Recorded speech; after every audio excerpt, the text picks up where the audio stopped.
हरे हरे।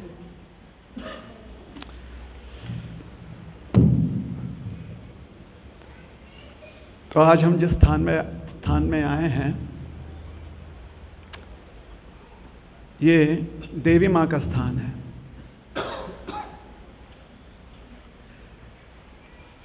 बहुत सारे तपस्वी अपनी पूरी शक्ति क्षमता लगा लेते हैं तपस्या में।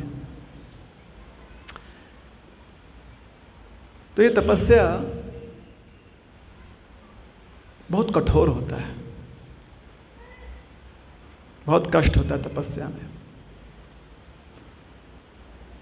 और इसीलिए जब तपस्या का फल प्राप्त होता है तो उस कठोरता से मुक्त होना या उससे बाहर निकलना ये बहुत आवश्यक है।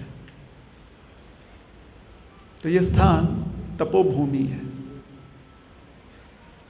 और तपस्या की कठोरता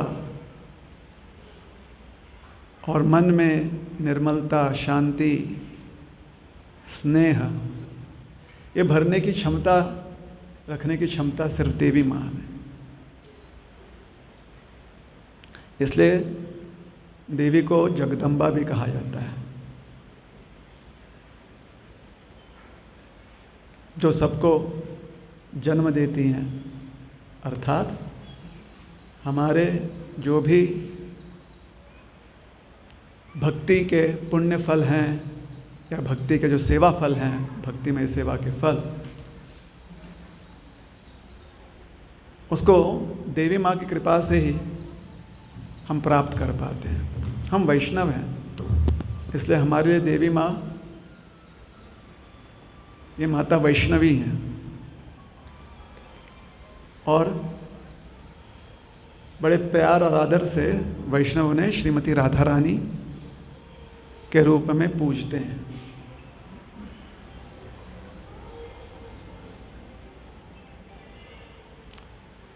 तो यहाँ पर देवी मैया भगवान की जो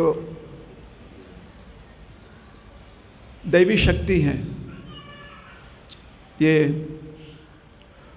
उन 3 स्वरूपों में प्रकट हैं जो कि हमारे जीवन को सुंदर और आनंदमयी बनाता है।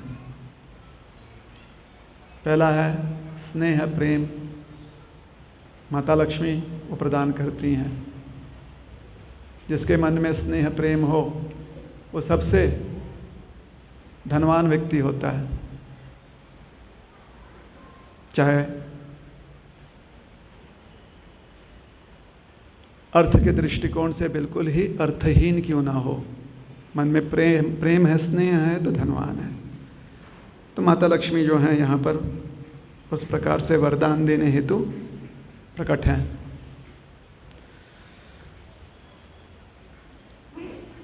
अपने मन की बात व्यक्त करना ये एक आवश्यकता है। जब मन की बात व्यक्ति व्यक्त नहीं कर पाता है तो बहुत दुखी हो जाता है। तो प्रेम और स्नेह के साथ साथ अपने मनस्थिति को व्यक्त करना ये वाचा क्रिया है। और जो वाक देवी हैं वो है माँ सरस्वती। तो यहाँ पे माँ सरस्वती भी प्रकट है। अपने आप को व्यक्त करने की जब हमें संधि प्राप्त होती है तो हम अपना स्नेह भी व्यक्त कर पाते हैं।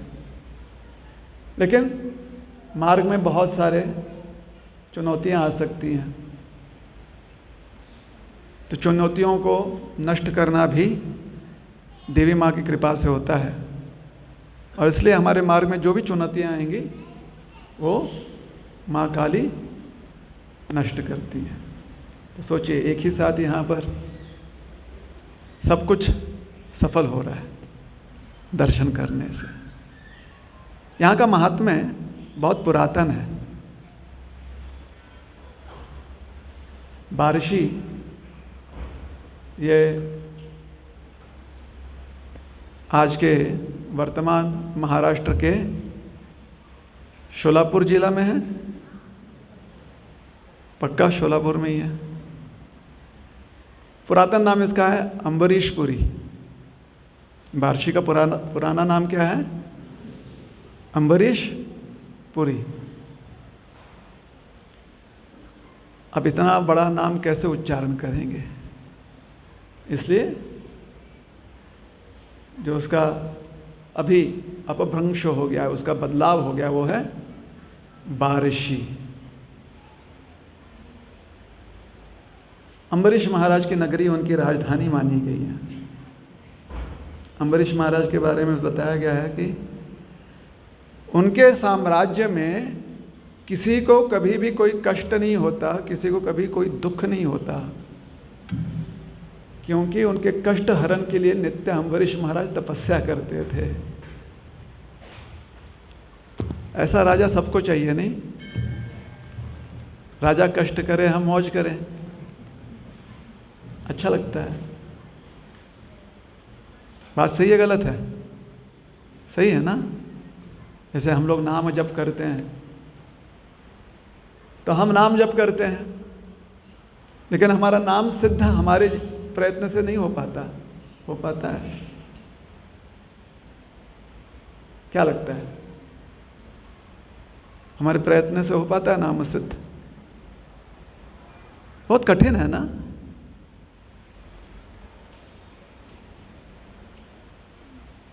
तो भगवान हमारे प्रयास देखकर कृपा करते हैं, हमें उसकी तैयारी करनी चाहिए। जिस दिन भगवान अपनी कृपा देने के लिए प्रकट हों, उस दिन हमारा ध्यान कहीं भटकना नहीं चाहिए।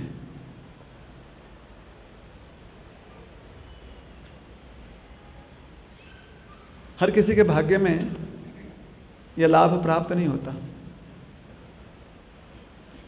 क्योंकि हमारा मन भटकता है।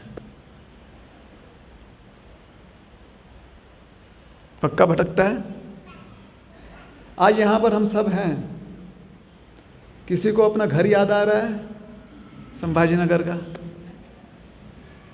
अब कल का दिन याद करिए। आपके घर में आप इतने गुंते हुए थे, ऐसा लग रहा था कि सारा संसार ब्रह्मांड उस घर के चारों ओर ही घूम रहा है।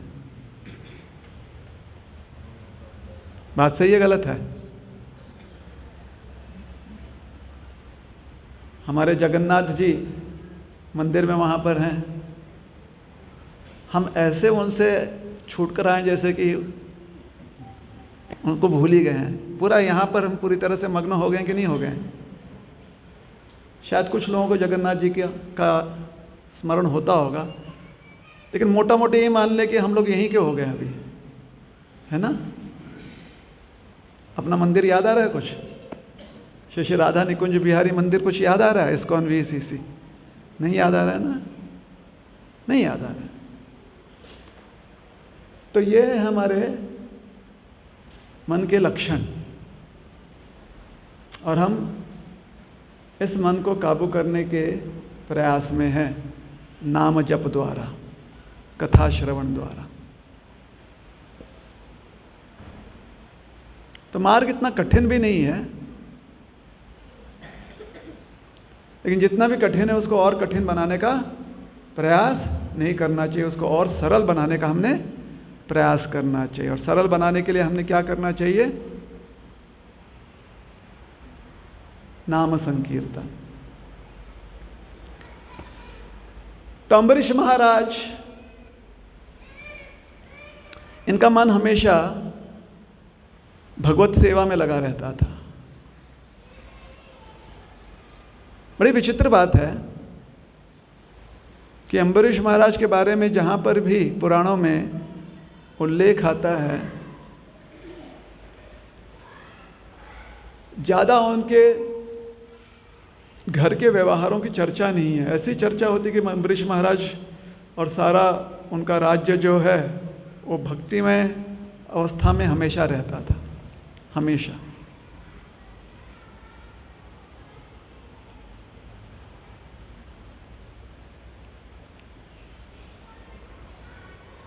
तो अम्बरीश महाराज के जीवन में, उनके साम्राज्य में सब कुछ ठीक ठाक चल रहा है, तो परीक्षा की तो घड़ी आएगी ना।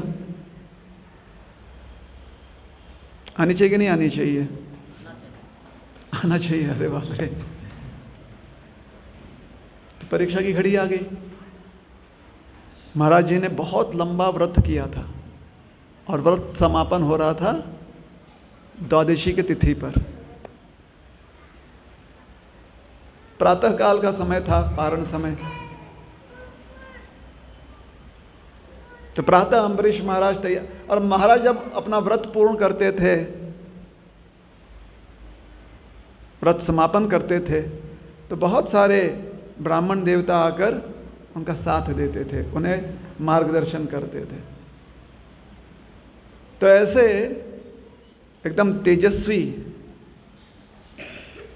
समागम में अम्बरीश महाराज स्वयं एकदम ओजस्वी और प्रचंड तेजों में हजार सूर्यों के समान तप्त ऐसे ऊर्जा के साथ उस सभा में आ गए दुर्वासा मुनि।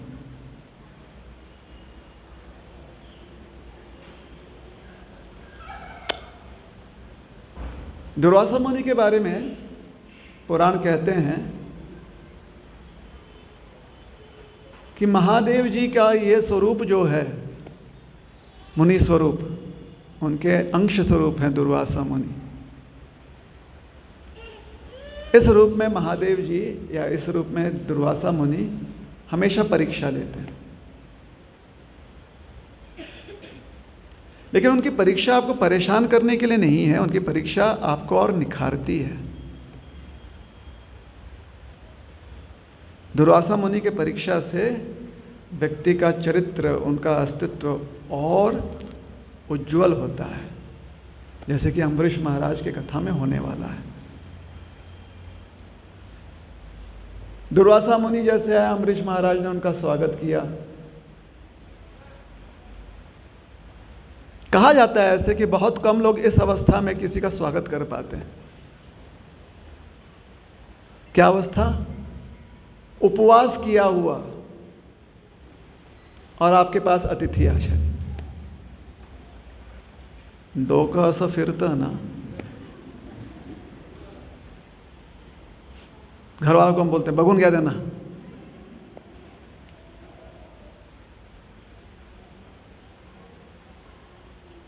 क्योंकि जितनी ऊर्जा होती है ना तपस्या में, जब हम उपवास करते हैं तो हमारी ऊर्जा क्षीण होती है, और जब तपस्या समाप्त करते हैं हम, जब हम उपवास समाप्त करते हैं, समापन होता है, उसके बाद दुगुना चौगुना ऊर्जा लौट के आता है। लेकिन जब तक समापन नहीं होता है तब तक ऊर्जा क्षीण होते जाती है। जिस ऊर्जा का प्रयोग हम आहार, निद्रा, भय, मैथुन में कर सकते थे, उसका प्रयोग हम करते हैं हरि स्मरण में उपवास करके, तो निश्चित रूप से ऊर्जा शक्ति कम होने वाली है। लेकिन जब समाप्त करते हैं, योग्य रूप से समापन होता है, तो भगवत कृपा से ऊर्जा चौगुना बढ़ जाती है। अम्बरीश महाराज का समय आ गया था पारण का, उपवास समापन करना है। एक सांगू का ऐकून गया, उपवास कभी तोड़िएगा मत, उपवास का समापन कीजिएगा। तोड़ना मतलब क्रूरता मन में आ जाती है बात। समापन का अर्थ होता है शांत, आनंद। समाप्त हो रहा है, आनंद हो। जैसे परीक्षा समाप्त हो गई, कोई बोलता है कि परीक्षा टूटली, तोड़ू या नहीं ना, समापन।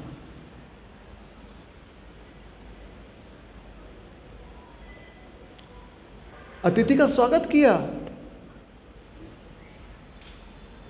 तो क्या किया दुर्वासा मुनि ने? दुर्वासा मुनि ने क्या किया? उन्होंने कहा महाराज थोडंसं मी आंघोळ करून येतो. रात्रभर यात्रा करून आलेलो आहे, दिवसन रात्र. आप यहाँ पर मुझे बुला रहे हैं, इतना लंबा यात्रा किया, आप यहाँ पर मेरा स्वागत कर रहे हैं. तो ये सब स्वीकारने के पहले थोड़ा सा स्नान करके आता हूँ, अपनी प्रातः संध्या करके आता हूँ. अम्बरीश महाराज ने कहा ठीक है, आपके लिए प्रयोजन करते हैं. दुर्वासा मुनि के लिए पालकी सजाई, दुर्वासा मुनि के लिए सेवक दिए, दुर्वासा मुनि को ले गए. नाहनीच म्हणतात ना, यहाँ पर एक सीता नाहनी है पर्वत पे.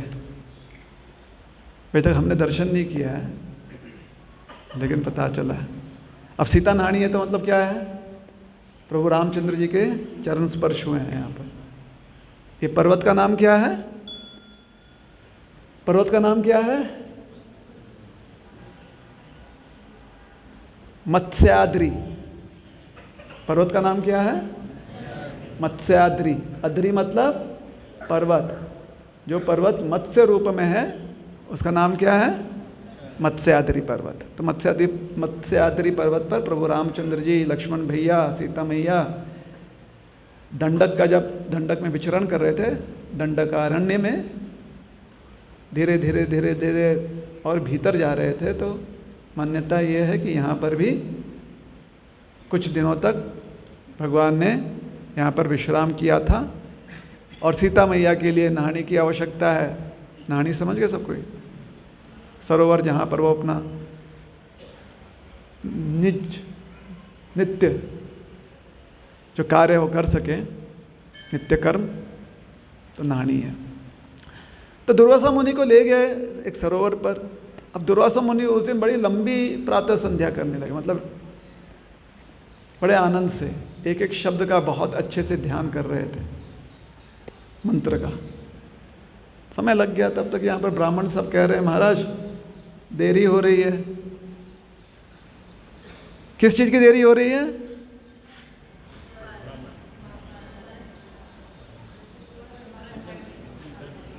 समापन करने का समय निकला जा रहा है. अब हम लोग कभी कभी आगे पीछे कर लेते हैं, लेकिन अम्बरीश महाराज को बहुत ध्यान देना पड़ रहा था कि समापन ठीक से किया जाए, क्योंकि उस सारे उपवास और तपस्या का फल उनके जन समुदाय को मिलने वाला था, उनकी प्रजा को. तो राजा ये सारी प्रजा का पिता होता है. तो अम्बरीश महाराज विचार में पड़ गए कि अगर व्यक्तिगत लाभ के लिए हम तपस्या करते रहते तो ठीक है, विचार करते, लेकिन यह उपवास हमने लोक कल्याण, जन कल्याण हेतु किया है.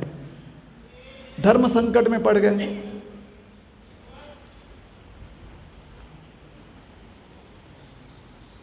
तो जब कोई राजा या साधारण व्यक्ति धर्म संकट अर्थात कौन सा सही मार्ग है ये चुनना होता है, तो ज्ञानी व्यक्तियों से जाकर वो चर्चा करते हैं. तो वहाँ पर ब्राह्मण सभा थी, ज्ञानी सभा थी. महाराज अम्बरीश ने उनसे पूछताछ किया. तो उन्होंने कहा महाराज अगर आप थोड़ा सा चरणामृत ग्रहण कर लें, एक बूंद चरणामृत ग्रहण कर लें, तो इससे अतिथि सेवा अपराध नहीं होता. मतलब ये उस समय के ब्राह्मण इतनी छोटी छोटी बातों को पकड़ते थे क्या, कि आप थोड़ा सा जल ग्रहण कर लेंगे तो अतिथि सेवा में कोई खंडन नहीं होगा. हमारे यहाँ तो आजकल अतिथि आने के पहले ही हम टेस्ट कर लेते कि ठीक है कि नहीं है. उस समय की बात है, अतिथि देवो भवो कहते थे, साक्षात देवता घर पधारे हैं.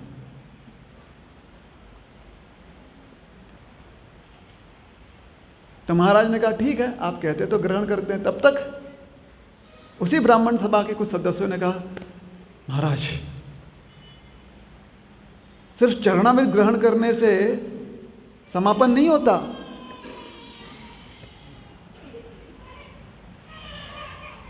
आपको कुछ अन्न ग्रहण करना चाहिए।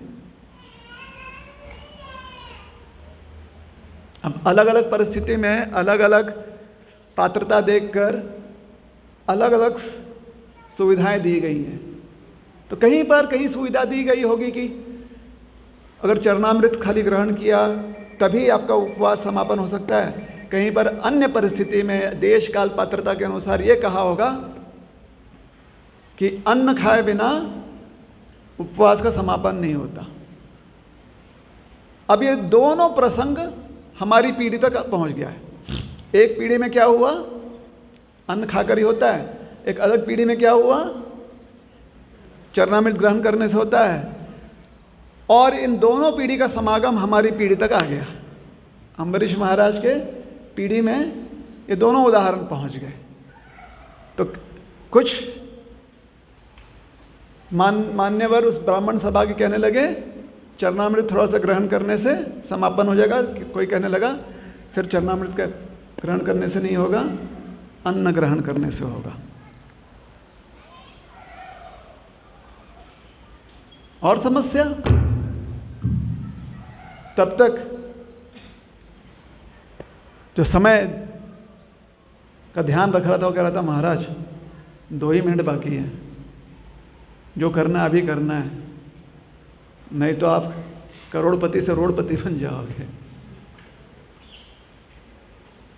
फल नहीं मिलेगा।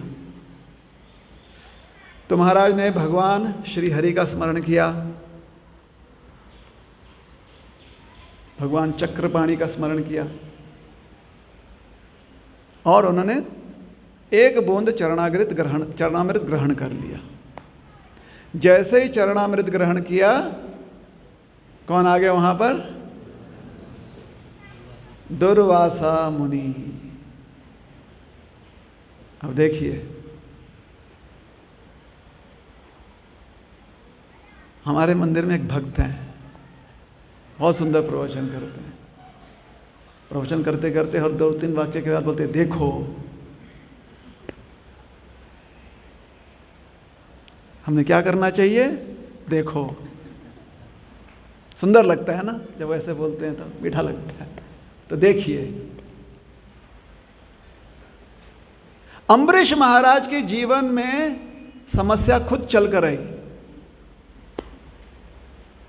ऐसे मतलब छोटे छोटे पैर लेकर नहीं, ऐसे हाथी के पैरों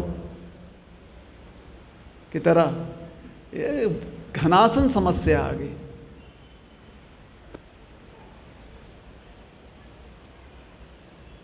और दुर्वासा मुनि ने कहा अपराधी हो तुम। तुरंत जितने भी वहां पर लोग खड़े थे उन्होंने तुरंत छाप दिया, अम्बरीश महाराज अपराधी।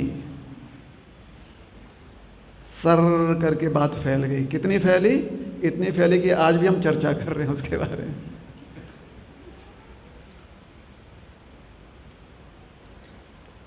कभी कभी समय का प्रवाह ही ऐसे होता है।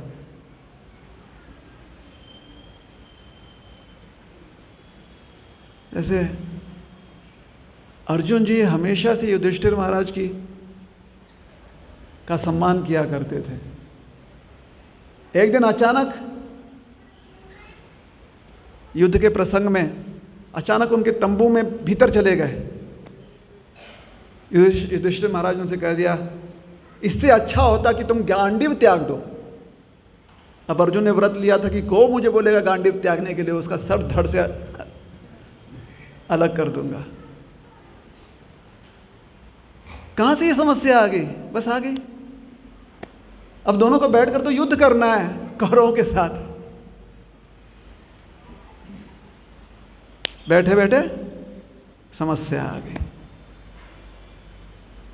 तो भगवान कृष्ण को हस्तक्षेप करना पड़ा।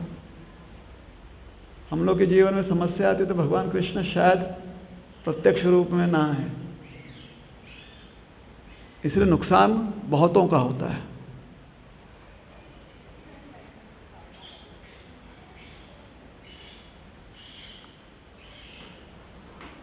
कलयुग में इसलिए संत महात्मा हमसे कहते हैं, बाकी किसी चीज़ पर इतना आप अपनी श्रद्धा मत रखो कि कोई आएगा, कोई मदद करेगा, बचाएगा, इतनी श्रद्धा मत रखो।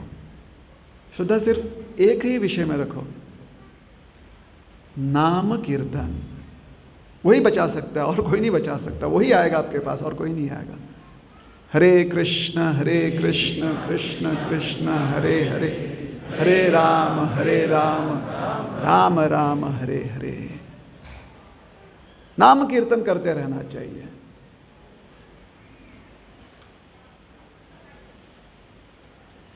और कोई मार्ग भी तो नहीं है।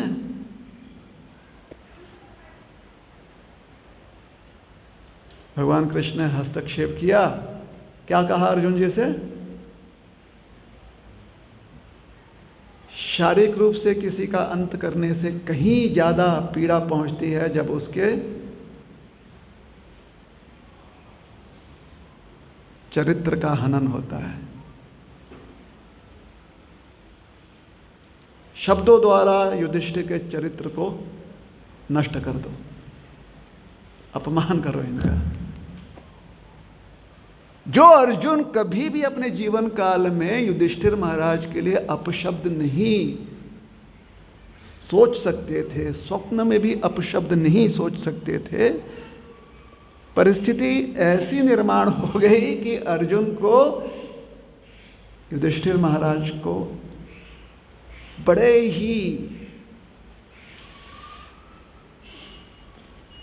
संभाजीनगर में वो शब्द है ना उर्दू, जलील करने का उनके जीवन में परिस्थिति आ गई। अब वो होने के बाद युधिष्ठिर महाराज रोने लगे, अर्जुन रोने लगे, कृष्ण दोनों को देखकर सोच रहे हैं भाई अभी तो एक दूसरे के लिए अब इतना गुस्सा रख रहे थे, अब इतना रो रहे हो, युद्ध कौन करेगा, धर्म कौन निभाएगा, कर्तव्य पालन कौन करेगा?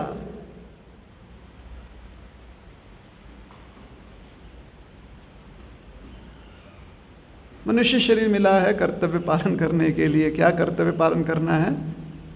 इस जिह्वा से भगवान का नाम कीर्तन करना है और कर्णों से भगवान के नाम का श्रवण करना है। पता है समस्या क्या है? समस्या यह है कि कभी कभी हमारे जीवन में कुछ प्रसंग ऐसे आते हैं कि वही शब्द हमें या तो उद्धार रूपी स्वरूप धारण करते हैं या वही शब्द हमें बहुत ज़्यादा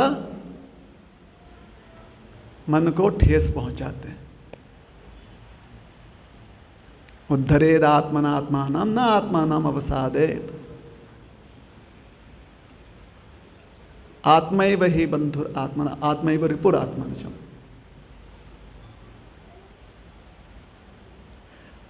तीसरी पंक्ति हम थोड़ा उल्टा बोल रहे हैं, किसी को याद है? आत्मैव आत्मनो बंधुर। धन्यवाद। हमने अपना ही संस्कृत वहां पर निर्माण कर दिया। संस्कृत के दृष्टिकोण से सही है, लेकिन भगवान के शब्द नहीं थे। आत्मैव आत्मनो बंधुर, आत्मैव रिपुः आत्मना। रिपु का मतलब समझते हैं? रिपु, रिपु मतलब जो नोच नोच कर आपको मार देता है, उसको कहते हैं रिपु, दुश्मन।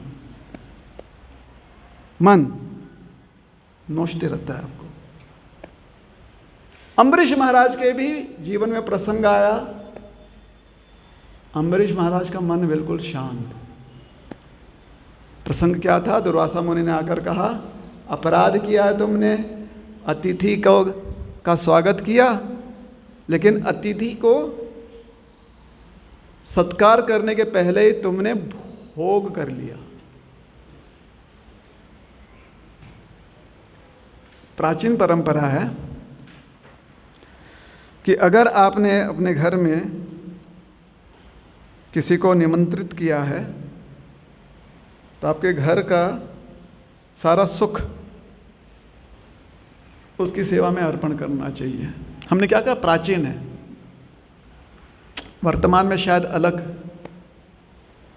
हमारे नियम हो गए, ये प्राचीन नियम है।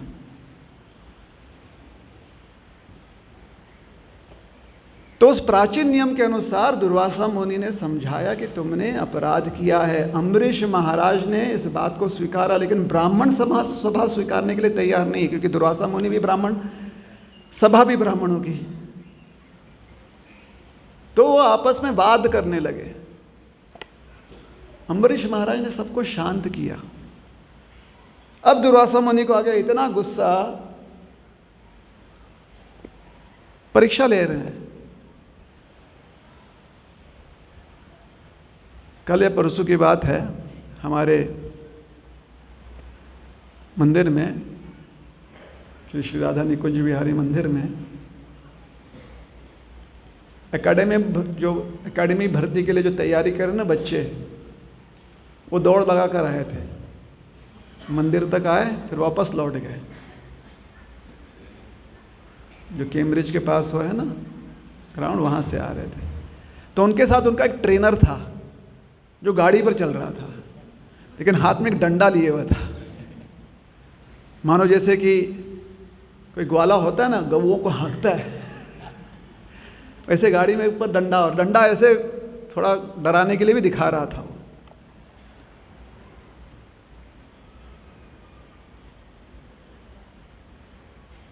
तो दुर्वासा मुनि वैसे हैं, ट्रेनर, कोच हैं।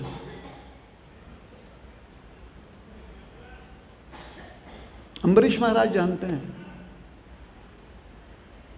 तो अम्बरीश महाराज हाथ जोड़कर खड़े थे, बोले गुरुवर जो भी आपकी आज्ञा हो। दुर्वासा मुनि ने कहा तुमने इतना अपराध किया है, इस अपराध का एक ही परिणाम हो सकता है, फल मिल सकता है। अपने केश में से बाल जो है ऐसे क्या कहें, उखाड़ दिए, ऐसा बोले, बाल निकाले और जमीन पर पटका, और उसमें से त्रिमुख वाला ज्वलंत एक राक्षस प्रकट हुआ। इतना भूखा अग्नि स्वरूप, जैसे अग्नि सब कुछ भस्म कर देती है ना, वैसा स्वरूप राक्षस अम्बरीश महाराज की ओर दौड़ कर जाने लगा। अब हम कथा को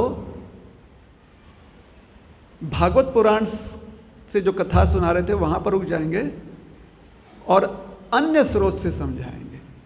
वो स्रोत है स्थल पुराण। हमारे बार्शी में अम्बरीशपुर में जो मंदिर है, जिसको भगवंत मंदिर बोलते हैं, क्या मंदिर बोलते हैं? भगवंत मंदिर या भगवान मंदिर भी बोलते हैं। तो उसकी कथा है। ये राक्षस तेजी से जा रहा है अम्बरीश महाराज को भस्म करने के लिए। अब ज़्यादा दूरी तो है नहीं, लेकिन श्री भगवान के दृष्टिकोण से वो स्लो मोशन में जा रहा है। हमारी दृष्टि में वो बड़ी तेजी से जा रहा है, तो हमें लग रहा है कि बड़ी तेजी से दौड़ रहा है, लेकिन भगवान उसे स्लो मोशन में देख रहे हैं। थोड़ा ही दूरी पूर्ण किया है, तब तक भगवान अपने आसन से खड़े होते हैं और दौड़ने लगते हैं। जब भगवान दौड़ते हैं तो गरुड़ देव जो हैं थोड़े से हकपका जाते हैं। गरुड़ देव, ये अक्सर भगवान जब कहीं जाना चाहते हैं तो गरुड़ देव से कहते हैं, पक्षी राज गरुड़ सावधान। तो पक्षीराज गरुड़ तैयार हो जाते हैं, भगवान जाकर गरुड़ासन हो जाते हैं, गरुड़ पर विराजमान हो जाते हैं, गरुड़ देव जहाँ चाहिए वहाँ पर उनको ले जाते हैं। लेकिन आज तो तेजी में दौड़ रहे हैं, इतने तेजी में दौड़ रहे हैं कि गरुड़ देव अपना पंख भी उठा पाए, थोड़ा सा संभाल पाए अपने आप को। तब तक भगवान दरवाजे से बाहर, गरुड़ के लिए नहीं रुके। गरुड़ ने कहा प्रभु रुको रुको रुको, मैं आ रहा हूं। गरुड़देव बड़ी तेजी से भगवान के पीछे उड़ने लगे। अब देखिए, भगवान तेजी से दौड़ रहे हैं, गरुड़देव तेजी से उड़ रहे हैं। आपको क्या लगता है इस रेस में कौन जीतेगा? भगवान ही जीतेंगे। लेकिन हम सब गलत हैं। गरुड़ देव आगे निकल गए। और जब गरुड़ देव आगे निकले, क्योंकि कभी कभी भगवान के भक्त उनसे ज़्यादा तेज दिखाते जब उनको सेवा करनी होती है, तो भगवान की कृपा से ही होता है। गरुड़ देव आगे निकल गए। गरुड़ देव ने कहा, आइए आइए प्रभु, बैठिए बैठिए, मैं तैयार हूं। महल में तब तक लक्ष्मी जी वो हैरान हो गई। लक्ष्मी जी ने कहा, अरे किधर गए? ऐसे धूमकेतु की तरह निकल गए बाहर। लक्ष्मी जी भी उनके पीछे दौड़ी। लक्ष्मी जी दौड़ते हुए आ रही हैं। अब भगवान को पकड़ना है तो लक्ष्मी जी तेजी से दौड़ रही हैं। गरुड़ जी तेजी से उड़ रहे हैं। भगवान गरुड़ पर विराजमान है। उन्हें कहा, चलो बार्शी। और भगवान अपने नेत्रों से दूरदर्शन कर रहे हैं कि ये त्रिमुखी अग्नि स्वरूप राक्षस आधा रास्ता पूरा कर लिया। अम्बरीश और दुर्वासा मुनि के बीच में, महाराज अम्बरीश और दुर्वासा मुनि के बीच में जो अंतराल था, वो आधा रास्ता पूरा कर लिया। भगवान गरुड़ से बोल रहे हैं, और तेज और तेज और तेज। लक्ष्मी जी कह रही, प्रभु रुको रुको रुको, मैं भी आ रही हूं। गरुड़ हाफ रहे हैं हाफ रहे हैं हाफ रहे हैं। परिस्थिति ऐसी हो गई, गरुड़देव थक कर गिर गए। इतनी तेजी से भगवान भगा रहे थे गरुड़देव को। भगवान गरुड़देव से पीठ से एकदम कूद कर दौड़ने लगे। पीछे लक्ष्मी जी दौड़ते हुए आ रही है। तो भगवान ने सोचा, अरे मुझे जाना है अम्बरीश को बचाने। गरुड़ मेरा भक्त यहां पर अधमरा पड़ा हुआ है, पीछे से लक्ष्मी भी आ रही है, तो मैं क्या करूं? तो भगवान ने एक हाथ से गरुड़ को उठाया, ऐसे कंधे पर ले लिया। लक्ष्मी जी से कहा, पीठ पर कूद जाओ। लक्ष्मी जी उनके पीठ पर कूद गई। अब भगवान दौड़ रहे हैं, एक हाथ से गरुड़ को पकड़ा हुआ, लक्ष्मी जी उनके पीठासन है। तो भगवान की जो पीतांबरी धोती है पैर में अटकने लगी। तो भगवान ने दूसरे हाथ से धोती ऐसे ऊपर उठाया, गरुड़ को ऐसे पकड़े हुए हैं, अम्बरीश पीठासन है, और क्षमा कीजिएगा लक्ष्मी जी पीठासन है, और भगवान अम्बरीश महाराज को बचाने के लिए दौड़ रहे हैं। ये दर्शन आपको मिलेंगे कहाँ पर? भगवंत मंदिर बार्शी। सवेरे सवेरे प्रातः अगर आप जाएंगे, जब भगवान का स्वरूप दर्शन होता है या विराट रूप दर्शन होता है, उस समय लक्ष्मी जी को और गरुड़ जी का दर्शन आप करते। गरुड़ जी पीछे हैं, लक्ष्मी जी पीठ पर है, गरुड़ थोड़ा सा ऊपर है, उनका खाली सर दिखता है गरुड़ देव का। ये बार्शी में भगवंत मंदिर। अच्छा, इतना तो हो गया, लेकिन तब भगवान को समझ में आया गरुड़ भी हैं, लक्ष्मी भी हैं, धोती भी अटक रही है, मैं दौड़ भी रहा हूँ, शायद ना पहुँच पाऊँ। तो उस समय उन्होंने चक्र से कहा, चक्र जाओ। तब चक्र तेजी से आगे निकले और सुदर्शन चक्र जी ने जाकर उस राक्षस को भस्म कर दिया। अम्बरीश महाराज की रक्षा की। उस राक्षस और अम्बरीश महाराज के बीच सुदर्शन चक्र जी आ गए, उस राक्षस को भस्म किया। और फिर सुदर्शन चक्र ने सोचा कि बिना सोचे समझे सारी बात जाने दुर्वासा मुनि ने एक कृत्य किया है, तो सुदर्शन चक्र जी ने अपना ही निर्णय ले लिया। भगवान ने अपना वीटो पावर दे दिया सुदर्शन जी को। सुदर्शन जी जो है अब दुर्वासा मुनि के पीछे पड़ गए। अब दुर्वासा मुनि जो हैं वो भी अच्छा खासा तेज दौड़ते हैं, इतनी शक्ति, दौड़ते हैं, उड़ते हैं। तो बहुत जगह दुर्वासा मुनि बचने के प्रयास में घूम कर आए, पूरे ब्रह्मांड घूम कर आए, इंद्रलोक से लेके चंद्रलोक से लेके महर्षियों के लोग पहुंच गए। फिर ब्रह्मा जी के पास पहुंचे। ब्रह्मा जी ने कहा, मैं तो कुछ नहीं कर सकता।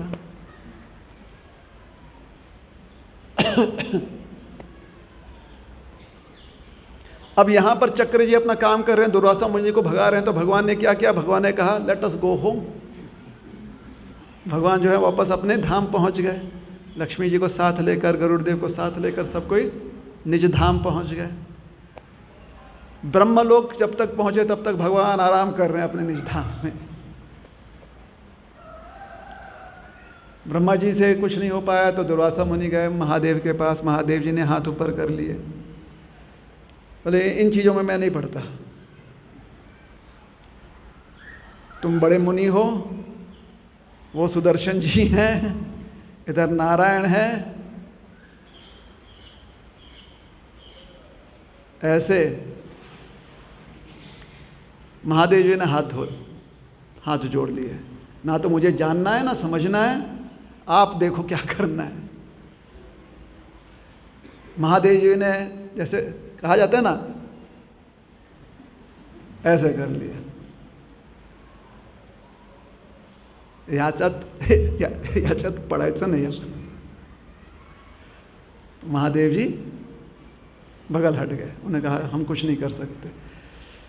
तो दुर्वासा मुनि ने सोचा कि अब कहाँ जाए, जिनका चक्र है, जिनका ये आयुध है, उनके पास जाते हैं। तो भगवान के धाम निज धाम पहुँचे, श्री भगवान विराजे हैं सिंहासन पर।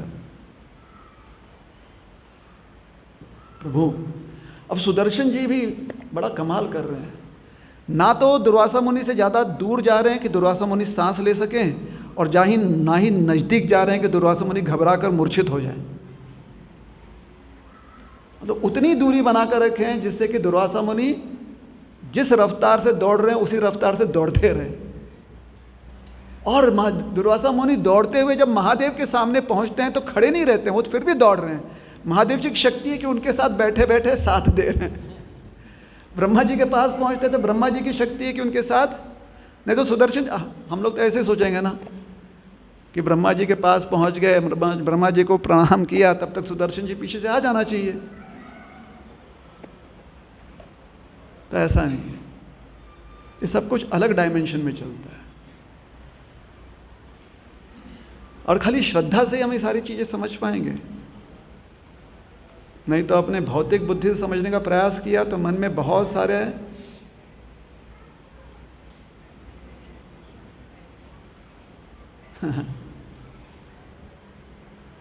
मधु पैदा होंगे। मधु, आप जानते हैं मधु कौन है या क्या है? मधु वही व्यक्ति है जिसका शोधन करने के लिए भगवान आए थे और उनका नाम पड़ गया मधुसूदन। मधु क्या है? असुर, राक्षस। दिखने में बहुत स्वादिष्ट लगता है लेकिन आपके जीवन में कड़वाहट लेकर आता है मधु। भगवान मधुसूदन उसको नष्ट करते हैं।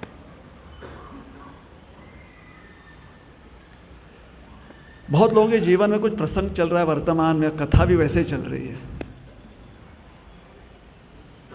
सबको लगा कथा बिल्कुल इन्हीं चीज़ों को पकड़ के हमने कथा किया हुआ है। कभी कभी पुराणों में जो कथाएं समझाई जाती हैं पुराणों में, उसके अनुसार हमारा जीवन चलता है। कभी कभी तो बड़ा ही पर्सनल लगने लगता है वो। पर्सनल मत लीजिए, कथा श्रवण कीजिए, कथा में मन लगाइए, क्योंकि कथा ही आपके मन को संतुष्ट कर सकता है। पर्सनल, जैसे आप अपना घर भूल गए ना, संभाजी नगर में मंदिर भूल गए, तो जो भी आपकी पर्सनल भावनाएं हैं इसके बाहर रख दीजिए, कथा का आनंद लीजिए।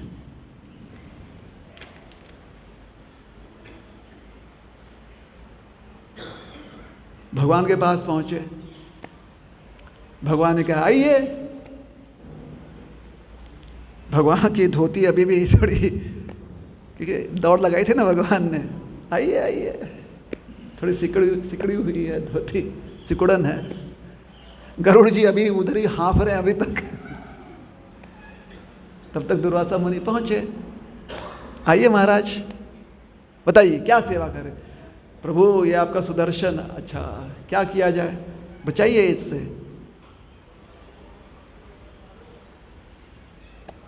तो भगवान आश्वासन देने की जगह उनके साथ कवि सम्मेलन खेलने लगे। भगवान कविता शुरू कर दिए, अहम भक्त पराधीन हो। अरे भाई, मैं अपने भक्त के पराधीन हूं। टॉपिक कुछ चल रहा है, भगवान कुछ और बता रहे हैं। टॉपिक क्या है? दुर्वासा मुनि कह रहे हैं बचाओ, भगवान कहते हैं अहम भक्त पराधीन हिय स्वतंत्र द्विज। हे द्विज, द्विज का मतलब होता है जिसने दूसरा जन्म लिया है। पहला जन्म क्या है? अज्ञान। दूसरा जन्म क्या होता है? ज्ञान। जब भी ज्ञान का हमें जन्म मिल जाए, फिर से अज्ञान में जाने की गलती नहीं करनी चाहिए, क्योंकि पुनः ज्ञान में आना बहुत मुश्किल हो जाता है। अज्ञान के प्रकाश से जब पुनः अज्ञान के अंधकार से जब हम ज्ञान के प्रकाश में पहुंचते हैं तो बहुत स्फूर्ति प्राप्त होती है। लेकिन ज्ञान के प्रकाश को किसी कारण से त्याग कर अज्ञान में पुनः प्रविष्ट होते हैं तो वहाँ पर अज्ञान की जो जंजीरें होती हैं वो बहुत भारी होती हैं। ज्ञानी व्यक्ति जब अज्ञान में पड़ता है तो उसे सिर्फ अपना ही अहित नहीं करता है, अन्यों का भी अहित करता है। इसलिए अर्जुन को डांट रहे थे भगवान, ये कश्मलम कहां से, ये कश्मल, ये कलमश कहां से आ गया? कुतस्त्व कश्मलमिदम विषमे समुपस्थितम अनार्य अजुष्टम अस्वर्गम अकीर्तिकरम। मतलब पहले बोल दिया तुम नॉनसेंस हो, उसके बाद बोला तुम स्टूपिड हो, उसके बाद बोला तुम गुड फॉर नथिंग हो। एक के बाद एक चीज बोले जा रहे भगवान अर्जुन को, ताकि अर्जुन में जो अज्ञान है ना उसको भगवान कूट कूट कर चकनाचूर करना चाहते हैं। तो खाली नॉनसेंस बोलकर काम नहीं चलेगा। ज्ञानी व्यक्ति अर्जुन मोह में पड़ गया। अब मोह में पड़ने के बाद अंधकार को समझा रहा है ज्ञान के शब्दों में। सोचिए, अपने ही परिजनों को उनका संहार करने से बहुत बड़ा पाप होता है। बात तो सही है, लगता है बात सही है।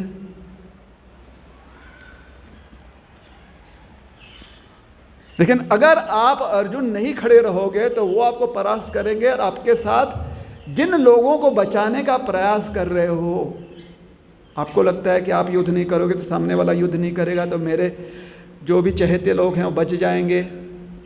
जिन लोगों का आप प्रयास कर रहे हो उन्हीं के ऊपर ये अत्याचारी लोग जो हैं अत्याचार करेंगे।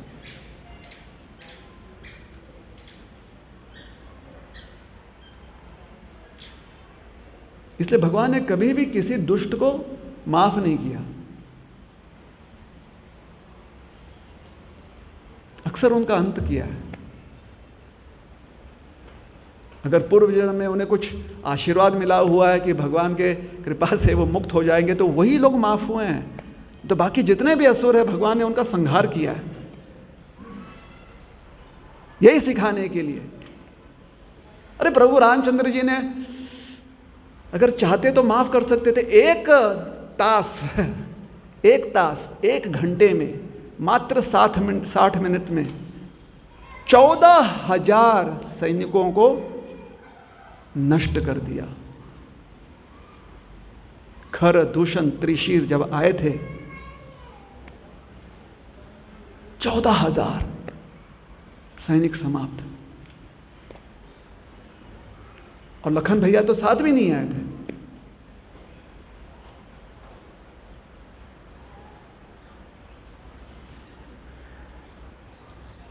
किंतु भगवान या ज्ञानी व्यक्ति ही उसके माध्यम से ऐसा करना योग्य होता है। वो जानता है कहाँ पर दुष्ट का नाश होना चाहिए। हम और आप, हमने सिर्फ नाम भजन करना चाहिए, इसमें नहीं पढ़ना चाहिए। हम और आप क्या करना चाहिए? हरे कृष्ण कृष्ण कृष्ण हरे हरे, हरे राम राम राम कुतस्त्व कश्मलमिदम्। दुर्वासा मुनि जब भगवान नारायण के समक्ष खड़े थे, भगवान ने कहा मेरे हाथ बंधे हुए हैं। दुर्वासा मुनि ने कहा आपके हाथ तो खुले दिख रहे हैं। भगवान ने कहा मेरे पैर बंधे हुए हैं। भगवान ने कहा, दुर्वासा मुनि ने कहा आपके पैर भी तो खुले हैं। भगवान ने कहा मैं पूरी तरह से बंदी हूँ। भगवान ने कहा मैं पूरी तरह से बंदी हूँ। दुर्वासा मुनि ने कहा आप तो आराम से सिंहासन पर बैठे हुए हो। तो भगवान कहते हैं साधवग्रस्त हृदयो, जो साधु होता है ना, उसने मुझे अपने हृदय में बंदी बना दिया है।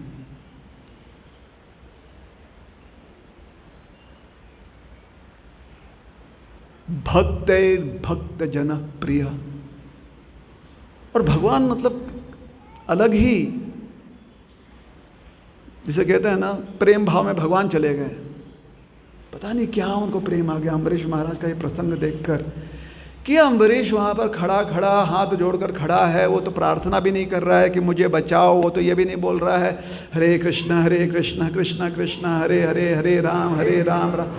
वो तो ये भी नहीं बोल रहा नामस्ते नरसिंह है प्रहलाद, वो तो उग्रम वीरम कुछ नहीं बोल रहा है। अम्बरीश बस हाथ जोड़ के खड़ा है और मन में सिर्फ नाम स्मरण कर रहा है, जो कि पहले भी कर रहा था। अब भगवान को इतना प्रेम आ गया, उन्होंने कहा सिर्फ साधु जो होता है, जो भक्त होता है, उसी ने मुझे बंदी नहीं बनाया हुआ है। मुझे तो जो भक्त का भक्त है वो भी प्रिय लगता है।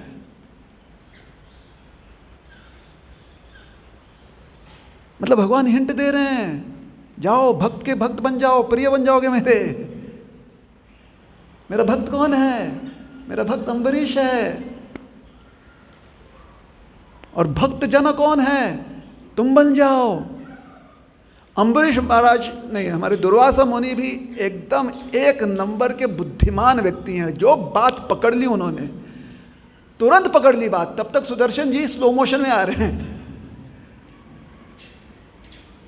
सुदर्शन जी जैसे ही विष्णु लोक पहुंचे तो स्लो मोशन में चले जाते हैं। थोड़ा सा उधर अलग ही समय का चाल होता है। जो बात समझ गए दुर्वासा मुनि, उधर से तेजी से निकले।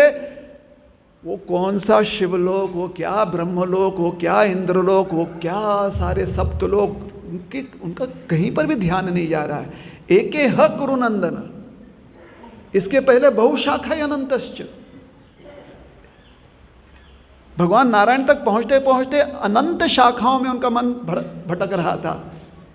इधर जाऊं, उधर जाऊं, उधर जाऊं, उधर जाऊं, सारा उनके पास डायरेक्टरी था, सबका फोन नंबर था उनके पास। ये करेगा, वो करेगा, वो करेगा, वो करेगा, यहाँ तक कि भगवान नारायण तक पहुंच गए थे कि ये करेंगे हमारे लिए। भगवान नारायण ने खाली उनको एक हिंट दिया, खाली दिशा दिखाई। मैं भक्त के पराधीन हूं, समझ गए बात। वापस तेजी से सीधे अम्बरीश महाराज के चरणों में आकर गिर गए। जैसे ही अम्बरीश महाराज के चरण में गिर गए, अम्बरीश महाराज उनके चरणों में गिर गए। दुर्वासा मुनि ने कहा ये चरण खेलना बाद में करते, पहले आप माफ कर दो हमें। कभी आपने देखा भक्तों के बीच में चरण खेलना शुरू हो जाता है? कभी कभी करते हैं।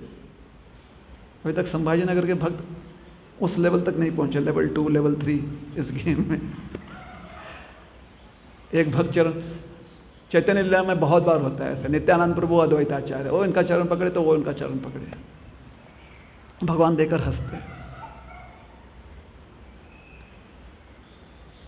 बोले महाराज पहले क्षमा कर दो। अम्बरीश महाराज ने कहा अरे आप क्षमा कर दें, आपको इतना देर भूखा रखा हमने, कहाँ कहाँ आप दौड़कर आ गए, आपकी भूख बढ़ गई होगी। अम्बरीश महाराज भी अलग ही दुनिया में है। लाओ लाओ पकवान लाओ, स्वागत करो इनके, चरणाभिषेक करना है, आसन लेकर आओ। दुर्वासा मुनि ने कहा पहले पीछे पड़े हैं जो, उनको आप। अम्बरीश महाराज ने कहा कौन पड़े हैं पीछे? सुदर्शन जी गायब। जैसे सुदर्शन जी ने देखा कि अम्बरीश महाराज पूरी तरह से निश्चिंत हैं, दुर्वासा मुनि का कोई भी संकट नहीं है, सुदर्शन जी बोले माई वर्क इज डन। अभी तक सुदर्शन, अब दूरदर्शन, दूर से दर्शन करूंगा ये सब कुछ। सुदर्शन जी वापस लौट आए।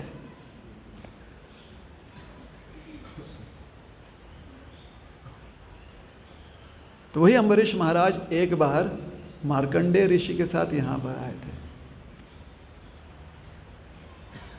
देवी मैया ने दोनों ही महात्माओं को देवी मैया ने एक सुंदर ज्ञानोपदेश करवाया साक्षात्कार के रूप में। देवी मैया ने, जो कि वैष्णवी रूप में प्रकट हुई, नारायणी के रूप में प्रकट हुई, हमारी यही जगदम्बा, नारायणी रूप धारण किया। जब जगदम्बा नारायणी रूप धारण करती है ना, तो उनको देख पाना बहुत कठिन हो जाता है, इतनी तेजोमय होती है। उनके सामने 1000 सूरज फीके पड़ जाते हैं। दोनों महात्मा दर्शन नहीं कर पा रहे थे, तब उन्हें समझ में आया कि इन चर्म चक्षुओं से दर्शन नहीं कर पाएंगे देवी मैया का। देवी मैया के चरणों में गिरकर प्रार्थना की, हे मैया दर्शन करवा दो। तो जब देखा कि इस प्रकार से समर्पण कर रहे हैं अम्बरीश महाराज, तो मैया ने दर्शन करवा दिया। तो यहाँ के स्थानीय महात्म्य में कहा जाता है कि अंत समय में अम्बरीश महाराज ने यहीं पर आकर समाधि धारण की, और वर्तमान काल में जो अब राजर्षि का स्त्रीलिंग हमें पता नहीं है, तो राजर्षि नहीं कर दें। राजर्षि आपको समझ में आ गया? राजऋषि, तो राजऋषि के स्त्रीलिंग स्वरूप क्या होगा? राजऋषिणी, तो राजऋषिणी अहिल्याबाई होलकर, उन्होंने अम्बरीश महाराज के समाधि को स्वरूप दिया यहीं। तो बार्शी और इस स्थान को ये कथा जोड़ती है। तब से, जब से अम्बरीश महाराज यहाँ पर आए, इस क्षेत्र के आसपास के बहुत सारे गांवों ने अम्बरीश महाराज की ये जो आस्था थी, ये जो उनकी सेवा थी एकादशी व्रत के प्रति, उन सब लोगों ने अपनाया। एक बार हम लोग यहाँ पर पुस्तक वितरण, बहुत साल पहले पुस्तक वितरण करने आए थे, तो कहीं हम लोग ढूंढ रहे थे कि कुछ हमें कच्चा सामान मिल जाए भोजन पकाने के लिए। तो एक बुढ़िया माँ हमको दिख गई, पूरा गांव खाली था। बुढ़िया माँ से हम लोग ने पूछा कि मैया कुछ सामग्री मिलेगी? उन्होंने कहा महाराज आज तो ना मिल पाएगा। हमने पूछा क्यों? बोले आज तो एकादशी है ना, हम लोग निर्जला उपवास करते। हमने कहा गांव में कोई तो करता होगा, अन्न होगा, खाता होगा, या एकादशी का फराळ। बोले महाराज हमारे गांव में नहीं, कल आओ द्वादशी के दिन, बहुत अच्छे से आपकी सेवा करेंगे। तो इस अंबड़ परिसर में ये जो क्षेत्र है, यहाँ पर अम्बरीश महाराज के इस कथा से प्रेरित होकर बहुत सारे गांवों में पीढ़ी न पीढ़ी एकादशी व्रत का बहुत महात्म्य है। और कहा जाता है कि आज भी यहाँ पर, आज के वर्तमान काल में भी एकादशी व्रत बहुत मन से मनाया जाता है। तो ये यहाँ की कथा हो गई। अब यहाँ से हम लोग चलेंगे जाम्बवंत गुफा, उसकी भी कथा अभी बता दें। तो एक दिन ब्रह्मा जी पता नहीं किसी कारण से क्या लिए वो, अब ब्रह्मा जी ने तो ऐसा किया नहीं, लेकिन जो कर रहे थे वो समझाने के लिए हमें ऐसा क्या किया। ब्रह्मा जी क्या लिए? जब जम्हाई लिए तो उनके मुख से एक विशेष व्यक्तित्व प्रकट हुए। इतने विशेष थे, इतने विशेष थे, ब्रह्मा जी चौंक गए, क्योंकि कुछ कल्प पहले उनके नाक में से कोई आया था, मुंह से कोई आ गए। नासिका में से कौन आया था? वराहदेव। तो ब्रह्मा जी समझ गए कुछ ना कुछ हमारे जितने भी द्वार हैं शरीर के, मुख के, कोई ना कोई विशेष व्यक्ति प्रकट होता है। ये विशेष व्यक्ति जो प्रकट हुआ, क्योंकि ब्रह्मा जी के जम्हाई से प्रकट हुआ, उनका नामकरण उसी समय से हो गया जाम्बवंत, जो ब्रह्मा के जम्हाई से प्रकट हुआ। हमारे जम्हाई से क्या प्रकट होता है? हम जब जम्हाई लेते हैं तो क्या प्रकट होता है? बदबू, है ना? जो मुंह पूरी तरह से साफ नहीं है तो उसमें का जो वायु प्रवाह प्रदूषण होता है। तो हम जब जम्हाई लेते तो क्या होता है? कभी प्रयास कीजिएगा, जब जम्हाई होता है तो हाथ ऐसे करेंगे, तो ये शरीर ऐसा ही है। ब्रह्मा जी की जम्हाई जाम्बवंत जी, लंबी आयु पाए। प्रभु रामचंद्र जी जब प्रकट हुए धरातल पर, तब जाम्बवन उनसे कहते हैं, उनसे नहीं, जाम्बवन जी निकले थे हनुमान जी के साथ। जो टुकड़ी दक्षिण की ओर निकली थी, किसके नेतृत्व में निकली थी टुकड़ी? किसके नेतृत्व में, किसकी खोज में नहीं? बलिपुत्र, नहीं बलि नहीं, वालीपुत्र अंगद के नेतृत्व में निकली थी। अंगद ने कहा मैं कूदी लगाऊंगा लेकिन वापस नहीं आ पाऊंगा, मुझ में इतनी क्षमता है कि 100 योजन कूद पाऊंगा, वापस नहीं आ पाऊंगा। तब जाम्बवन जी ने कहा एक समय था जब मैं ऐसे छलांग लगाता था अंतरिक्ष में कि गरुड़ देव जब अपनी यात्रा करते थे तो उनकी पूरी परिक्रमा में कर दे। वो गरुड़ देव तेजी से जा रहे हैं और जाम्बवन जी उनकी परिक्रमा कर लेते थे, एक बार नहीं 7 बार, इतनी क्षमता थी। लेकिन कहते हैं अब मैं बूढ़ा हो गया हूँ। क्या हो गया हूँ? बूढ़ा, अब इतनी क्षमता नहीं रही। फिर उन्होंने हनुमान जी को पुनः क्या करवाया?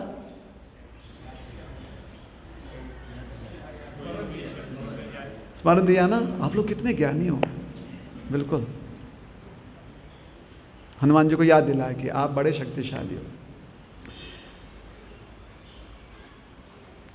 तो भगवान कृष्ण पर द्वारका में आरोप लगा। क्या आरोप लगा? चोर।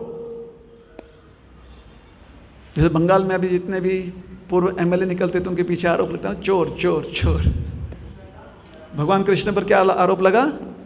चोर। भगवान ने कहा इसमें कौन सी बड़ी बात है, बचपन से ही तो मुझे माखन चोर बोलते हैं। ऐसा बिल्कुल नहीं कहा भगवान ने। इसके पूर्व द्वारका में सत्यजित नाम के एक यदुवंशी राजा द्वारका है। ये सब यदुकुल के, बहुत बड़ा यदुकुल साम्राज्य था और बहुत बड़ा उनका क्या उसे कहेंगे परिवार था। यदु, मधु और वृष्णि, ये सब आपस में ही चाचा काका थे।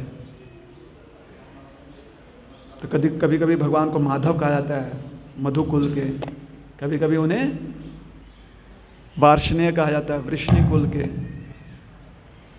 और कभी कभी यादव कहा जाता है यदु कुल के। तो बहुत बड़ा ऐसा परिवार है। तो एक ऐसे ही यदुकुल का राजा, मतलब छोटा सा क्षेत्र था। सम्राट कौन है यदुकुल के? यदुकुल के सम्राट आप जानते हैं ना, सब जानते हैं। उनका नाम शुरू होता है ऊ से, उग्रसेन। बिल्कुल सही बात है, उग्रसेन। तो उनके अध्यक्षता में बाकी छोटे छोटे राजा थे। एक राजा था जिसका नाम था सत्राजीत। क्या नाम था? सत्राजीत। सत्राजीत ने भगवान सूर्य नारायण को बहुत प्रसन्न किया था, विवस्वान देव को, सूर्य देव को बहुत प्रसन्न किया था, इतना प्रसन्न कर दिया था, इतना प्रसन्न कर दिया था, इतने खुश हो गए थे सूर्य देव कि उन्होंने कहा कि मैं हमेशा तुम्हारे साथ रहूँगा। सत्यराजीत ने कहा प्रभु आप कष्ट क्यों करते हो, एक काम करो ना, आप मुझे ऐसा कोई मणि दे दो जो हमेशा आपकी याद दिलाएगा, वो मेरे साथ रहेगा। तो उन्हें एक मणि दे दिया, इस मणि का नाम है श्यामंतक मणि। अब जिसके पास भी ये मणि होता, जब सत्यराजीत द्वारका में आए तो कुछ द्वारपाल दौड़े हुए भगवान कृष्ण के पास आए और कहा 1000 सूर्य आ रहे हैं द्वारका में। भगवान ने कहा नहीं, वो सत्यराजीत आ रहा है, उसके पास श्यामंतक मणि है। वो श्यामंतक मणि का तेज ऐसा होता है कि उस व्यक्ति को इतना तेजस्वी बनाता है कि लगता है कि कम से 1000 सूर्य का तेज उसमें आ गया है। सत्यराजीत द्वारका है, रहने का स्थान था। सत्यराजीत ने क्या किया, अपने निवास स्थान पर श्यामंतक मणि को एक सिंहासन, एक वेदी बनाई, सिंहासन दिया, उसके ऊपर स्थापित किया, उनकी पूजा करने लगा। ओम श्यामंतकाय नमः। श्यामंतक मणि उनके इष्ट देव हो गए। अब जितनी अच्छे से पूजा करते, जितनी अच्छे से सेवा करते, उतना ही उनको सोना मिलता। और ये सोना इतना, हर दिन प्रतिदिन उनको इतना सोना मिलता कि चारों तरफ बात फैल गई कि ये बहुत सोना है इनके पास। अब जब सब जगह बात फैल गई द्वारका में, सब कोई बोलने लगे इनके पास कितना धन है, पता है कि कैसे आता है, पता नहीं कहाँ से आता है, कहा गया कि श्यामंतक मणि है, काय खरं आहे काय नाही आपल्याला माहीत नहीं। जब ऐसी चर्चा शुरू हो गई द्वारका में तो भगवान ने कहा ये अच्छा नहीं है द्वारका के लिए कि लोग आपस में ऐसी चर्चा कर रहे हैं। तो भगवान सत्यराजीत के पास पहुँचे, उन्होंने कहा आप इस मणि को रखे हुए हो, लेकिन आप एक छोटे राजा हो, इस मणि की कृपा से आपको बहुत धन मिल रहा है, लेकिन उसके वजह से सामान्य जन समुदाय में बहुत लोग शंकाग्रस्त हो रहे हैं। इसलिए आपसे प्रार्थना है कि आप ये मणि सम्राट को दे दें। अगर सम्राट के पास इतना धन आता है तो लोग उसे मान्यता देते हैं। सत्यराजीत को लगा कि कृष्ण मुझसे ईर्ष्या करता है। उन्होंने कहा मैं क्यों दूं, मेरा मन करेगा तो दूंगा, तुम कौन होते हो। भगवान ने कहा मैं खाली निवेदन कर रहा हूं, जैसे आपकी इच्छा। सत्यराजीत का एक भाई था, उसका नाम है प्रसेन। कई पुराणों में उसको प्रसेनजित भी कहा जाता है, जैसे सत्यराजीत वैसे प्रसेनजित, प्रसेन। प्रसेन का उस दिन मन आ गया, उसने कहा भैया श्यामंतक मणि मैं पहन लूं। हाँ तुम पहन लो। उग्रसेन महाराज को देने को तैयार नहीं है, लेकिन अपना छोटा भाई उसको दे दिया, पहनो पहनो। तो उसने श्यामंतक मणि धारण कर लिया और शहर में घूमने निकला। अरे क्या लोग उसके पीछे, अरे देखो देखो देखो, एकदम फेसबुक पर रील बनाने लगा, वो देखो मेरे पीछे कितने लोग हैं। उसे यही चाहिए था। किसी प्रकार से ऐसे ही घूमते घूमते राह भटक गया, उसे ध्यान भी नहीं आया, जंगल की ओर चला गया, जंगल के मार्ग पर। बड़ा रमणीय दृश्य है, उसे लगा कि चलो इस मार्ग से फिर शहर का कोई दूसरा हिस्सा खुल जाएगा। भीतर जंगल में गया तो एक शेर ने उसके ऊपर प्रहार किया। शेर ने उसको दबोच लिया, उसके घोड़े को दबोच लिया, घोड़ा मर गया, वो भी मर गया। शेर आधा उसको खाया और उस शेर को समझ में ही नहीं आया कि कब श्यामंतक मणि शेर के गर्दन पर चढ़ गया। खा रहा था ना, तो खाते खाते श्यामंतक मणि शेर के गर्दन पर आ गया। शेर खाकर थोड़ा खाया, बाकी पेट भर गया, आधा छोड़कर निकल गया आगे। निकलते निकलते एक गुफा के पास आया। वो गुफा में रहते थे जाम्बवंत जी। अब सोचिए त्रेता युग में बूढ़े थे अभी कितने बूढ़े होंगे, है ना, बहुत बूढ़े थे। जाम्बवंत जी ने शेर के साथ लड़ाई की। क्यों? क्योंकि उन्होंने देखा कि शेर के पास ये मणि है। लड़ाई करके शेर को मार दिया, मणि लिया और सोचा क्या करूं इसका। अब जाम्बवन जी को ऐसे मणि की कोई काम का नहीं है, तो उन्होंने उनका एक छोटा सा बच्चा था, अपना बच्चा। अब आप मत सोचिएगा कि इतने बूढ़े हैं, तो उनका अब छोटा सा सपूत, मतलब एकदम अभी भी पैरों घुटनों पर रेंगने वाला। उन्होंने कहा बाबा बाबा, उन्होंने कहा बेटा लो, खिलौना करके बच्चा खेलने लगा। जाम्बवन जी ने कहा, जो दाई रखी हुई थी, दाई को कहा कि ध्यान रखना बच्चे पर। वो भीतर गुफा के अंदर कुछ काम के लिए निकल गए। ठीक है, प्रसेन आया नहीं। सत्यजित जो है चिंतित, कहाँ है मेरा भाई, कहाँ है मेरा भाई, कोई अता पता नहीं प्रसेन का। अब सत्यजित को क्या लगा नहीं लगा, उन्होंने कहा मेरे भाई को मरवा दिया। किसने? कृष्ण। मतलब कृष्ण से क्या परेशानी थी सत्यजित का मत पता नहीं, लेकिन पहले उन्होंने कहा ईर्ष्यालु है, उसके बाद कहा इसने मेरे भाई को मार दिया। इतना जो है पूरे द्वारका में खबर फैल गई, लोग बात करने लगे सही में मारा होगा, क्या पता। तो भगवान ने कहा अब इसको, ये जो अफवाह है इसको शांत करना जरूरी है। उन्होंने अपने साथ कुछ लोगों को लिया, नगरवासियों के लिए, और कहा चलो हम लोग जंगल में जाकर ढूंढते हैं प्रसेन कहाँ है। ढूंढते ढूंढते प्रसेन का मृत शरीर मिला, अधमरा नहीं, आधा शरीर घोड़े का मिला, आधा खाया हुआ। फिर उन्हें चिन्ह दिखाई दिए शेर के, उन चिन्हों का पीछा करते हुए वो पहुंच गए शेर के शव तक। और फिर देखा कि शेर को कहाँ मारा गया? गुफा में। गुफा बड़ा ही एकदम भयानक, काला, काल कोठरी की तरह लग रहा था। सारे नगर के निवासी डर गए। उन्होंने कहा प्रभु अंदर कैसे जाएंगे, हमने तो टॉर्च भी नहीं लाया है, मशाल भी नहीं लाई है। तो भगवान ने कहा आप लोग यहीं पर रुको, मैं अंदर जाता हूँ। भगवान अंदर गए, बहुत भीतर गए, बहुत भीतर गए, बहुत भीतर गए। अचानक अंधेरे में उजाला, शामंतक मणि किसके हाथ में? उस बच्चे के हाथ में। बच्चा ऐसे देखा भगवान को, भगवान ने देखा, बोला इधर आओ, रोने लगा बच्चा। दाई जो कहीं और थोड़ी सी दूरी पर थी, दाई दौड़ते हुए बच्चा क्यों रो रहा है, इधर देखिए। पहले तो चौंक गई, इतना सुंदर व्यक्ति। फिर उसके बाद डर लग गया, ये अंदर कैसे आया, करके वो चिल्लाई। जैसे वो चिल्लाई, जाम्बवंत भागते हुए आया, तुम कौन हो? भगवान ने कहा तुम कौन हो? और मैं पूछता हूं कौन हो। ऐसे मानो जैसे कि भगवान प्रतिध्वनि, मैं पूछता हूं तुम कौन हो।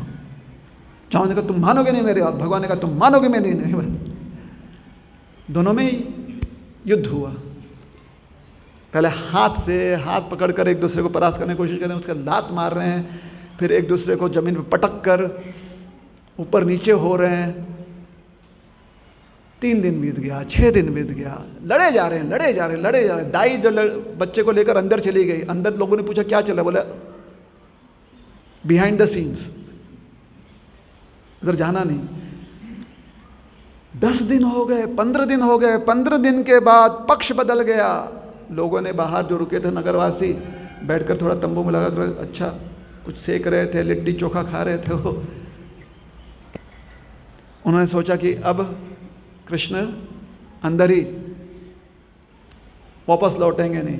बड़े मायूस होकर वो द्वारका आए। द्वारका में सबको बता दिया कृष्ण गए, गायब, नहीं लौटने वाले। द्वारका में सब कोई रोने लगे, सबने यज्ञ शुरू कर दिया, कृष्ण वापस आओ। यज्ञ कर रहे हैं, पूजा कर रहे हैं, रोए जा रहे हैं, कृष्ण वापस आओ, भगवान कृष्ण को वापस। भगवान सोच रहे हैं मैं ही तो अंदर हूं, वापस वापस। तो ना किसी गुरुजन ने कहा अरे भाई भगवान तो कृष्ण ही। उन्होंने कहा हाँ, उनसे ही कैसे मांगे कि वो वापस आए। तो सबने कहा चलो माँ कात्यायनी, दुर्गा माँ से, अम्बा देवी हमारी, प्रार्थना करते हैं द्वारका में। सब प्रार्थना करने लगे कि दुर्गा माँ ही लेकर आ जाएंगे वापस। प्रार्थना कर रहे हैं, पूजा कर रहे हैं, यज्ञ कर रहे हैं। 3 सप्ताह बीत गए। 4था सप्ताह बीतते जाम्बवंत की हड्डियां थोड़ी आवाज करने लगी। जाम्बवंत जी ने सोचा ये व्यक्ति मेरे प्रभु ही हो सकते हैं, तो इतना मुझे कोई पीट नहीं सकता और मेरी मार इतना कोई खा नहीं सकता।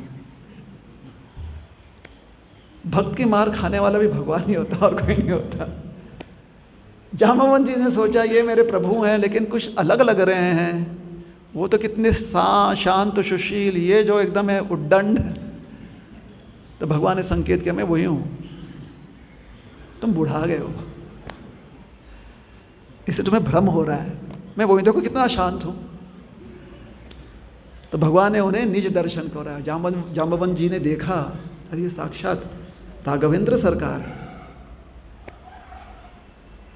नमन करना शुरू कर दिए। भगवान ने कहा नमन उमन मत करो, मुझे जाना है श्यामंतक जी को लेकर, नहीं तो वहां पर पता नहीं अखबार में क्या क्या छप गया होगा अभी तक।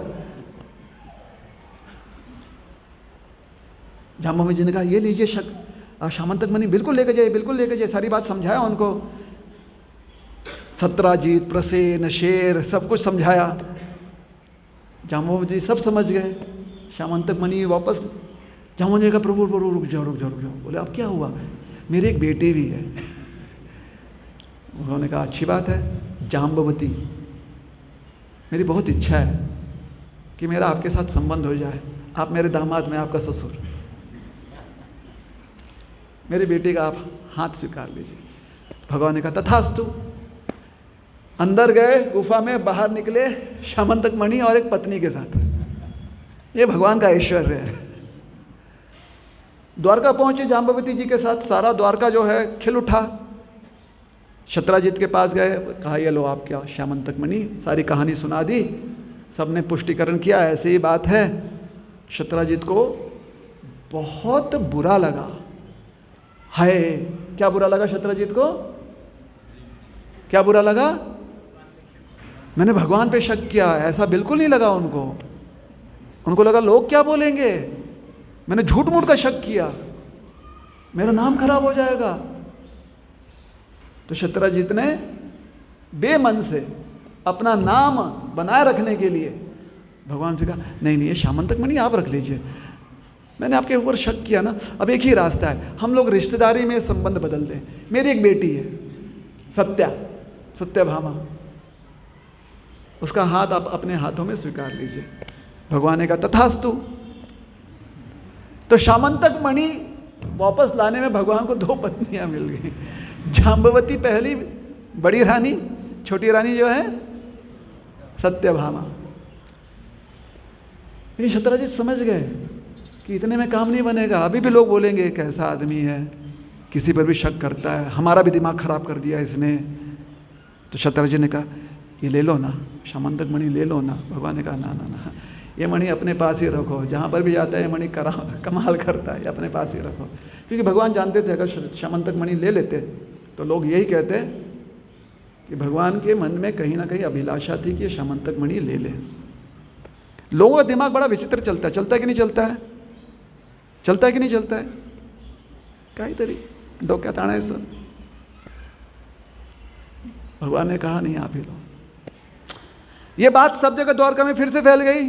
श्यामंतक मणि कृष्ण ने नहीं लिया तो किसके पास है? सत्राजीत के पास। अब प्रसेन भी नहीं है, सत्यभामा भी नहीं है।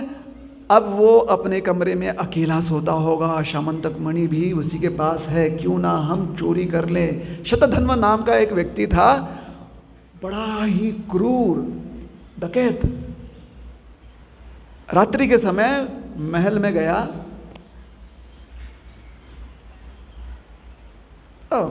अच्छा, ये जो गुफा जहां पर लड़ाई हुई ना, वो दर्शन हम लोग करने जाएंगे। यहाँ पर वो लड़ाई हुई, ऐसे वहाँ का स्थल पुराण कहता है। अब आप मत पूछिए द्वारका कहाँ पर है, यहीं पर आसपास कहीं होगा, हमें दिखाई नहीं दे रहा है।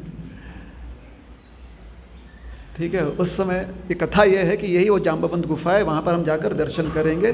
जाम्बवंत जी वहाँ पर विराजमान है, ठाकुर जी भी वहाँ पर विराजमान है। ठीक है, उनकी सुपुत्र भी हैं, पता नहीं, होनी तो चाहिए। कथा रूप में हम लोग सोचते हैं कि हैं वहाँ पर, सत्या जी भी हैं। ये कथा बड़ी रोचक कथा है। अरे ठीक है जी, फटाफट।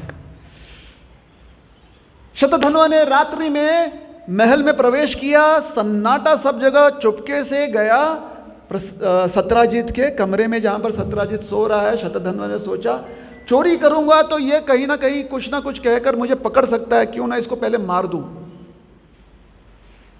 शत्रजीत का मर्डर कर दिया। एक मणि के लिए देखिए क्या क्या हो रहा है। शत्रजीत को नींद में ही मार दिया और मणि लेकर फरार हो गया। उस रात्रि को भगवान सत्यभामा जी के साथ बाहर, द्वारका से बाहर गए थे वेकेशन पर। उनका जो वेकेशन हाउस है ना, वेकेशन होम, रक्तक पर्वत जो है, वहां पर चले गए।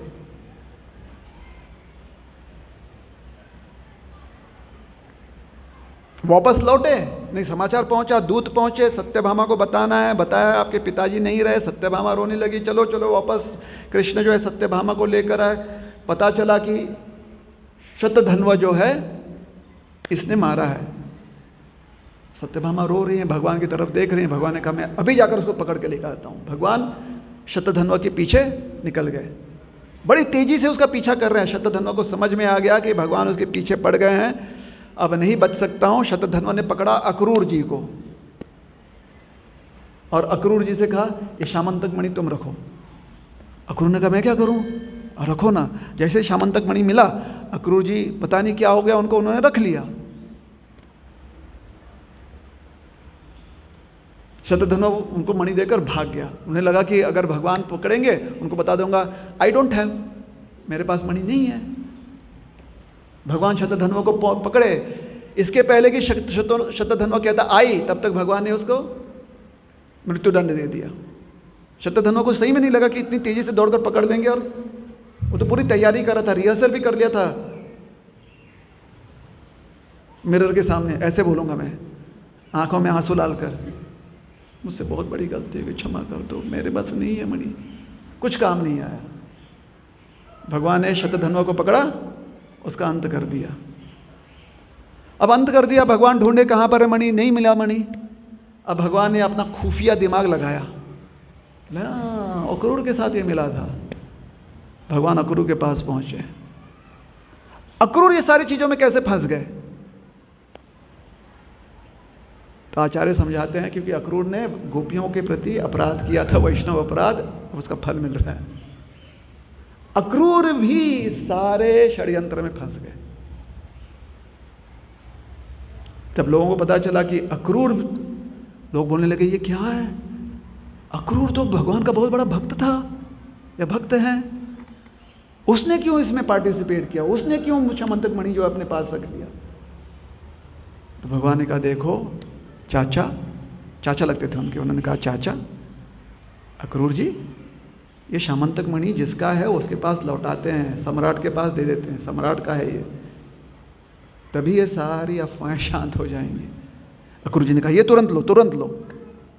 उन्होंने दे दिया भगवान को, भगवान ने दे दिया उग्रसेन महाराज को, उग्रसेन महाराज ने उसे अच्छे से रखा म्यूजियम में, और यहीं पर कथा समाप्त होती है। इसके आगे कार्यक्रम आपको बताया जाएगा। बहुत बहुत धन्यवाद। यहाँ से हम लोग जब निकलेंगे तो जामवंत गुफा का दर्शन करने हम जाएंगे। हरे कृष्णा।